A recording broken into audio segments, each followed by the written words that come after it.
क्या आपने कभी सोमनाथ टेम्पल, कोहिनूर हीरा, पीकॉक थ्रोन के बारे में सुना है?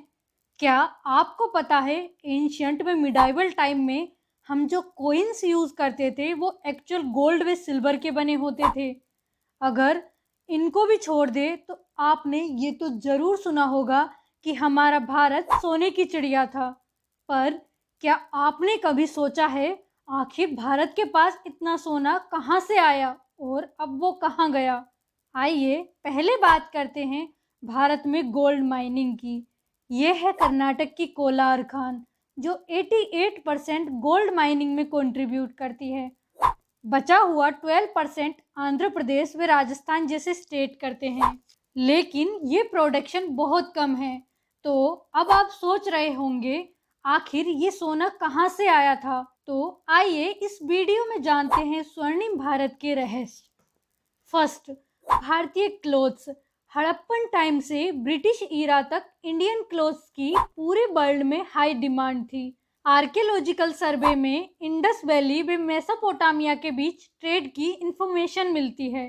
अथर्ववेदा में तो वूलन क्लोथ्स, जिनको दुर्शा कहते थे, को ट्रेड का एक बड़ा सामान बताया है। इनफैक्ट ब्रिटिश ईरा में तो इंडियन क्लोथ्स का इतना क्रेज था कि ब्रिटेन को इंडियन क्लोथ्स के यूज पर बैन लगाना पड़ा, बिकॉज इससे ब्रिटेन का क्लॉथ मार्केट एकदम ठप होने लग गया था। Second, control on silk route.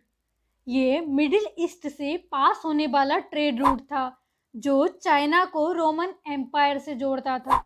Roman empire world के रिचेस्ट एम्पायर्स में से एक था। इंडिया को इस रूट से डबल बेनिफिट हुआ। पहला तो इंडिया का एक्सपोर्ट बढ़ गया।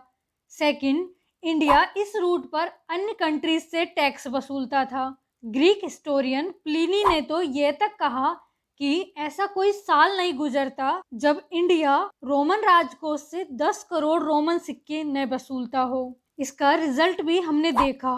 कुषाणों ने इंडिया में सबसे प्योर गोल्डन कॉइन्स चलाए क्योंकि उनका सिल्क रूट पर प्रॉपर कंट्रोल था। थर्ड, भारत की fertile land with geographical location.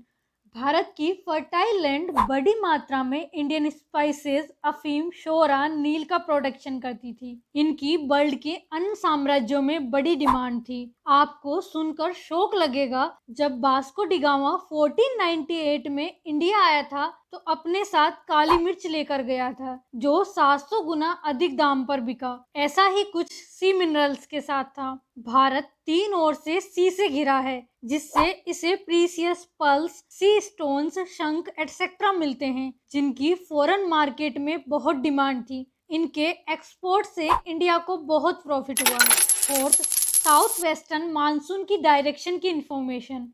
इस इंफॉर्मेशन के मिलने के बाद इंडिया का सी रूट से होने वाला ट्रेड तेजी से बढ़ गया। वेस्टर्न कोस्ट पर गुजरात, महाराष्ट्र, कर्नाटका, केरल से बे ऑफ बंगाल तक बहुत सारे सी पोर्ट बने। इससे इंडियन गुड्स ने पूरे वर्ल्ड में अपना मार्केट बना लिया। ये वो ही समय था जब ट्रेड गोल्ड व सिल्वर के बदले होता था। मुगल एरा में आए फ्रांसीसी ट्रेवलर बर्नियर लिखते हैं कि विश्व के सभी भागों से चक्कर लगाने के बाद विश्व का सोना और चांदी भारत में सोने चांदी के दलदल में आकर दफन हो जाता है। ये कहानी ब्रिटिशर्स के आने के कुछ वर्षों तक जारी रही, क्योंकि स्टार्टिंग में ब्रिटिशर्स से गुड्स के एक्सपोर्ट के बदले भारत को बुलियन, मतलब कि सोना और चांदी मिलता था। और जैसे ही ब्रिटेन को पता चला, उसने अपनी पॉलिसीज चेंज कर दी और यहाँ से स्टार्ट होती है भारत को लूटने की दास्तां, जिसके बारे में हम अगले वीडियो में बात करेंगे।